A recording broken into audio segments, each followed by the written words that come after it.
Lo más probable es que alguno de ustedes tratar de conseguir el promedio correcto les haya sacado un par de canas, porque de verdad el software es lo suficientemente abstracto en algunas ocasiones para determinar en cuál contexto nos encontramos y a veces uno cuando está comenzando a trabajar con DATS no entiende todavía que el problema, y anota esto, es en el denominador.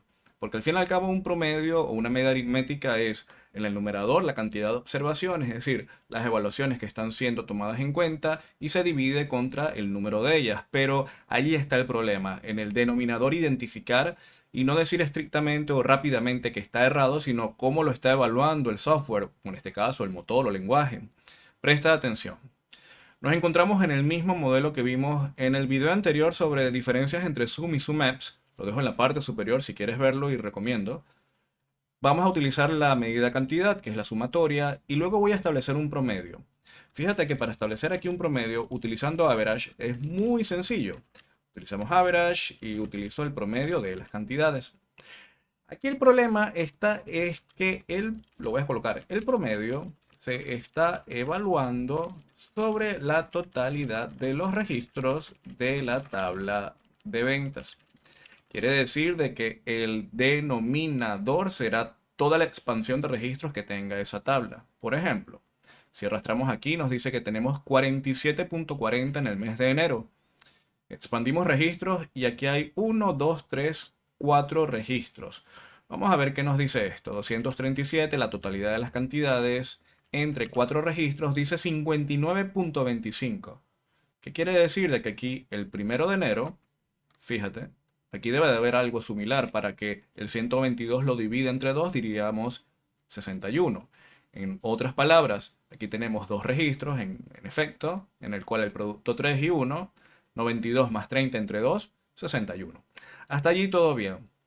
Ahora, ¿qué pasa si por ejemplo no quieres algo en el que el promedio se establezca con un denominador que tome la totalidad de la expansión de los registros de la tabla de hechos, sino específicamente la agrupación de lo que es un día en específico? En este caso, average no nos serviría, podríamos utilizar un iterador en este caso, y digo podríamos porque hay alternativas, ¿no? Vamos a utilizar aquí promedio diario, que sería el equivalente de averages.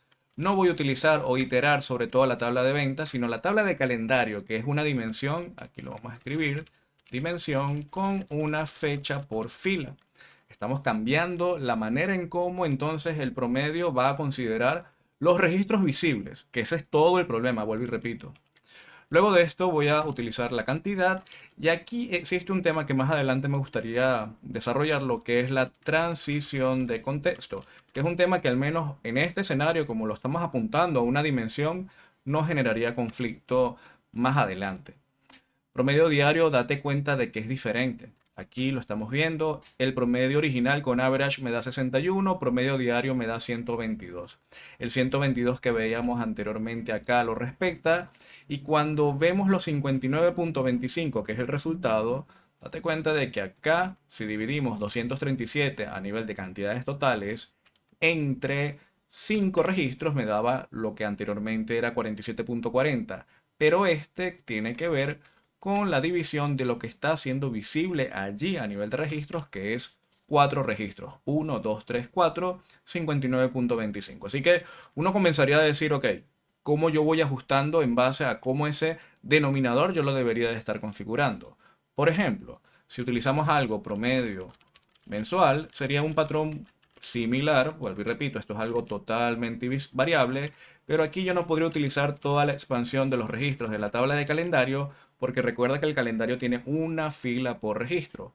Aquí tendría que utilizar alguna manera de materializar o de modificar la granularidad de la tabla y decir, yo no quiero los 365 registros visibles, sino quiero, por ejemplo, 12 filas que contemplen los meses del año, por ejemplo.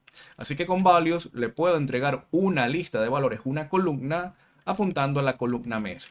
En este modelo semántico, ya no se llaman dataset, ahora tenemos que acostumbrarnos a decir modelo semántico, tenemos solamente un año.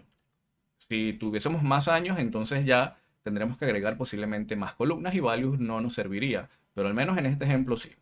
El promedio mensual, fíjate que si subimos de nuevo la jerarquía, este 237 o la totalidad de lo que vemos aquí, lo voy a colocar de color rojo. Esto es exactamente igual a la columna de cantidad.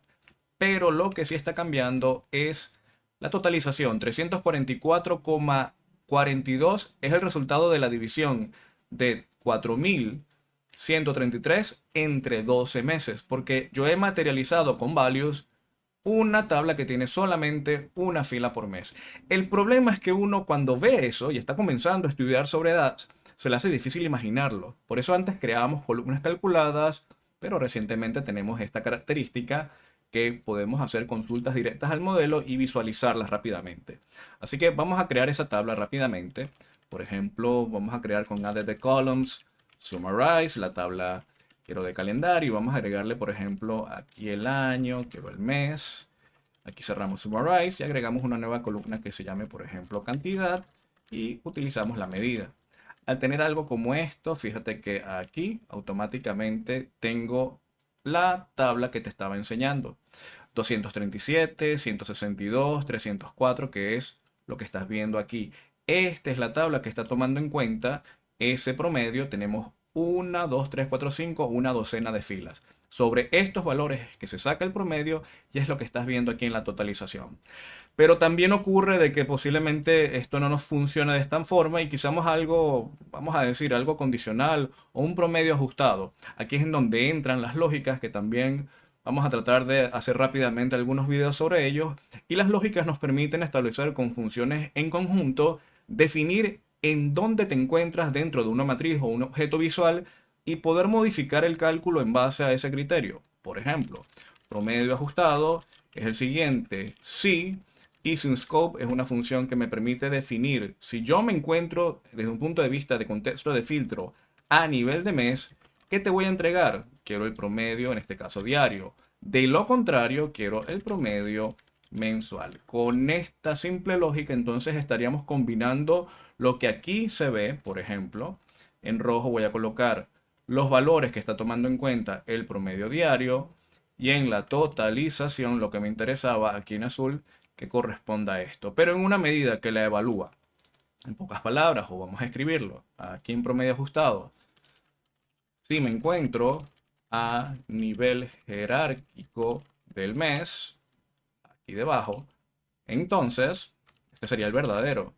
Me vas a entregar el promedio diario. De lo contrario, porque ese es el falso, de lo contrario, quiero el promedio mensual. Eso es lo que está haciendo esto. Así que para ir cerrando, vamos más adelante a seguir haciendo otras pruebas. Utilizar un promedio y que te establezca específicamente el resultado que estás esperando lo define cómo tú vas a modificar el denominador. No te preocupes tanto por el numerador. Siempre el problema en la mayoría de los casos es el denominador. Seguimos aprendiendo aquí sobre Power BI en el canal Sentido Analítica.